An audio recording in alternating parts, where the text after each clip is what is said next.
ini di channel saya kembali. Saya akan ngebahas mobil harian, dimana mobil ini tuh sebenarnya merakyat ya. Banyak orang yang pakai, tapi saya pilihannya ke Innova tipe V tahun 2014. Dia diesel dan matic. Yuk, kalau mau ngeliat ke dalam. Ini yang tipe V, grillnya robot ya atau transformer ya. Intinya kayak gini.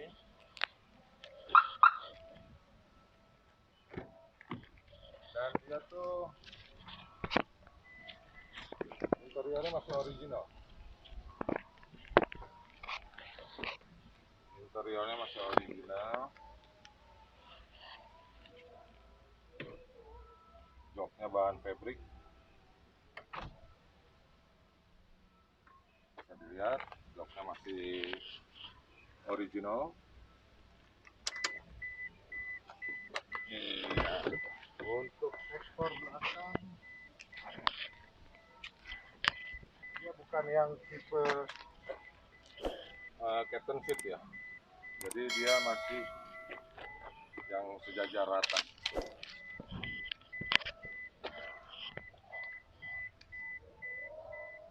Itu dia. Untuk bagian belakangnya,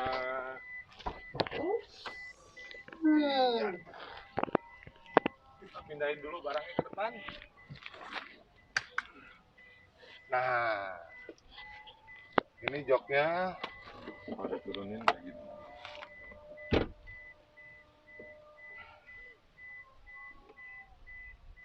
Oh ya, lupa saya. Jadi dia untuk dua di belakang muat dan masih ada untuk bagasinya. Mobil ini sih nyaman banget dipakainya. Dan penampilan tambahannya tuh dia panel wood, menambah kesan jadi lux. Dan mobil ini kilometernya masih 90 ribuan. Belum pernah cat ulang, jadi masih nol sped lah. Nanti fitur-fiturnya saya akan kasih tunjuk. Fitur di mobil ini, kita lihat mesin pacunya. Mobil ini tuh kadang-kadang juga sering dipakai karena kencang ya, sering dipakai untuk drag sama orang-orang, jadi dimodifikasi lagi, piping turbonya diganti, mesinnya D4D ciri khas Toyota, dia turbonya di sini, lari 0 ke 100-nya tuh cepet banget. Jadi mobil ini memang sering digunakan untuk drag, banyak yang modif Innova diesel ini. Kenapa saya pilih ini? Satu, perawatannya juga mudah kalau untuk Toyota, dan mobil ini tuh memang nyaman dari sektor dikendarainya sama sektor handlingnya. Mobil ini sangat nyaman. Jadi saya tetap masih pakai ban-ban yang bawaan pabriknya. Velgnya masih velg standar pabrik, bannya Ecopia.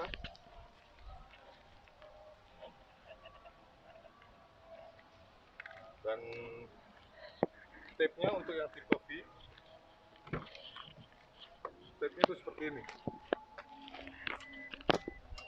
Ini masih standar semua. Jadi pas masuk tuh dia ada kayak gambar Innova gitulah. Gambar Innova. Udah itu ya, audionya standar. Di sini ada untuk pengaturan volume. Ini sudah double blower.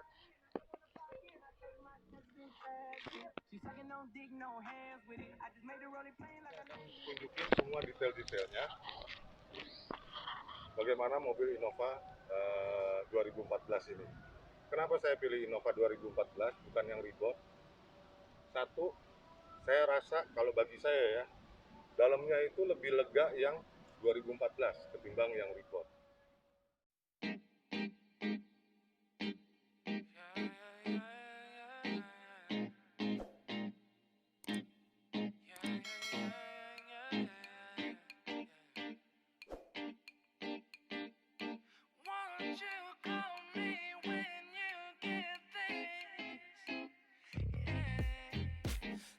도도한 두 눈에 매력적인 입술 네가 내게 말을 걸 때마다 내 기분은 higher Girl what's your desire 내 심장 Oke, di sini ada colokan lighter, tapi saya fungsikan untuk charge handphone. Di sini juga ada. Nah, ini ada tanda di mana di 4 sudut ini dia ada sensor. Jadi dia akan berbunyi kalau misalnya ada benda yang terlalu dekat dengan mobil ini. Dan ini untuk parkir. Jadi kalau untuk mundur, dia akan ngasih tanda sensor parkirnya ada di belakang. Ya. Untuk tipnya, nah, dia standarnya seperti ini. Single DIN, CD audio dengan tuner, dan ini untuk heater kaca belakang. Jadi kalau kacanya berembun, dan ini untuk lampu hazard. Untuk AC-nya, nyalainnya di sini. Nah, udah itu. Kalau untuk apa? Untuk temperaturnya dia ada di sini. Dan matinya di sini. Serta ini untuk udara luar dan ini untuk udara dalam. Oke guys, kita udah saksikan semua keseluruhan dari eksterior, interior, dan fitur-fitur ya dari mobil Innova tipe V 2014 Matic Diesel. Oke, dari sini kita bisa lihat sangat jelas, sudut pandangnya itu sangat luas, dan memang mobil ini tuh untuk orang yang tinggi kayak saya, ke atap plafonnya itu sama sekali nggak terlalu dekat, nggak kayak Fortuner. Dan yang pasti mobil ini tuh nyaman dari posisi duduknya, jarak pandang, view-nya kita ngelihat di depan ini, serta tenaganya itu responsif. Nah, dari sini kan bisa dilihat nih, jarak dari kepala saya ke plafon ini dia nggak terlalu dekat, ya. Beda dengan Fortuner tuh agak nempel kalau saya, karena tingginya, posturnya tinggi, ya. Dan enak lah pokoknya. Saya dari pengalaman bawa Innova, tapi saya rekomendasikannya yang diesel. Terserah sukanya mana, mau manual atau matic. Kalau saya lebih condongnya matic karena di Jakarta itu macet. Dan banyak orang yang berprasangka, wah kalau matic itu bolot ya, lemot tenaganya. Kalau ini enggak. Saya dulu punya anggapan seperti itu waktu Innova ya. Innova maticnya bolot, ya kan. Saya dulu pernah pakai yang tahun 2007. Bensinnya amit-amit deh. Jangan ditanya, bensinnya boros benar. Yang sebelum Euro ya, yang tahun 2006 atau 2007 gitu. Dia sebelum Euro 2. Tapi setelah saya pakai yang diesel ini, pandangan itu seketika hilang. Pokoknya nggak ada keraguan sama sekali deh.